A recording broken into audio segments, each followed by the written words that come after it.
Thank you, Mr. Speaker. This morning, I woke up to a press conference being held by my mayor of New York City, Eric Adams, and our police commissioner.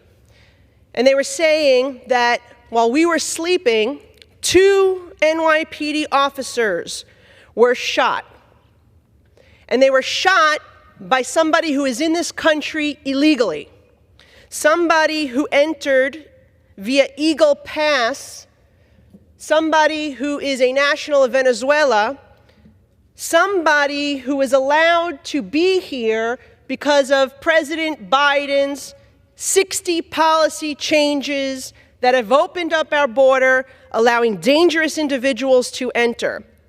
Someone who is in New York City being housed, being fed, having legal services, laundry services, free Metro cards, health care on the taxpayers, the hardworking taxpayers that I represent in New York. The policies of the left are destroying this country. They are destroying our city. They are destroying the rule of law. This was totally preventable. It is something that should not have occurred. Thankfully, those police officers are okay. But it sheds light that the failed policies of the Democrats on the federal, state, and local level have come to a head.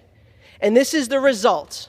Our law enforcement, those tasked to protect us, are being hurt. Chuck Schumer, on the other side of the building, represents New York. He still will not take up any of the pieces of legislation that we passed in this House, some with bipartisan support, to deport individuals who are here committing crimes, to take action, to undo the policies of President Biden.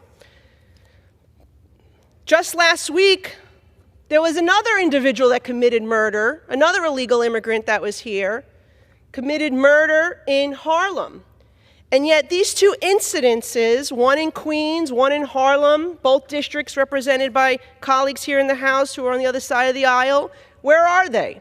I don't see them putting pressure on Senator Schumer to pass meaningful legislation to undo what President Biden did by executive order, has the ability to undo it. And the president continues to lie to the American people, telling them that he doesn't have the authority to do anything at the border.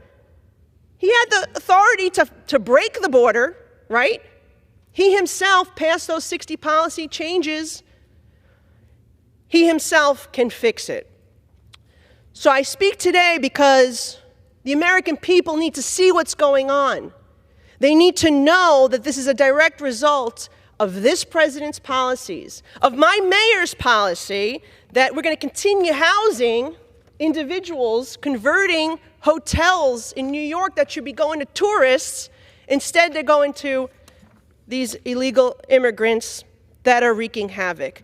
The person was stopped, by the way, the person that shot these officers, because he was suspect in a ring of robberies. He and others using motorized scooters to terrorize the community, commit robberies, pickpocketing, snatching purses.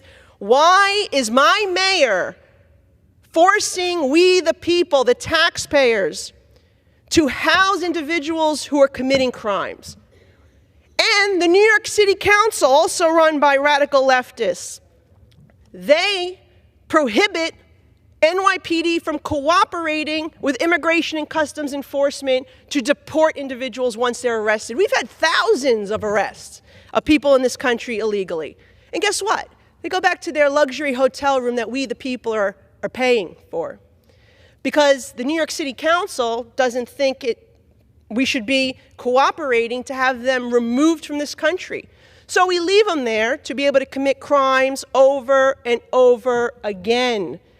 People 8, 9, 10, if you read, New York Post does a good job of exposing it. People with multiple arrests being released back on the street to prey on New Yorkers. This is completely unacceptable. And Chuck Schumer has to stop hiding behind a bill that nobody likes and wouldn't do the job. He needs to actually hold this president accountable. Let's undo those 60 executive orders if the president won't do it on his own. But we have a responsibility to protect the people of New York, to protect the people of this country, to protect the taxpayers of the United States, and to secure our borders. Enough is enough. Let's get it done, Senator Schumer. Do something meaningful over there in the Senate. Pass some of the bills that we passed here with bipartisan support.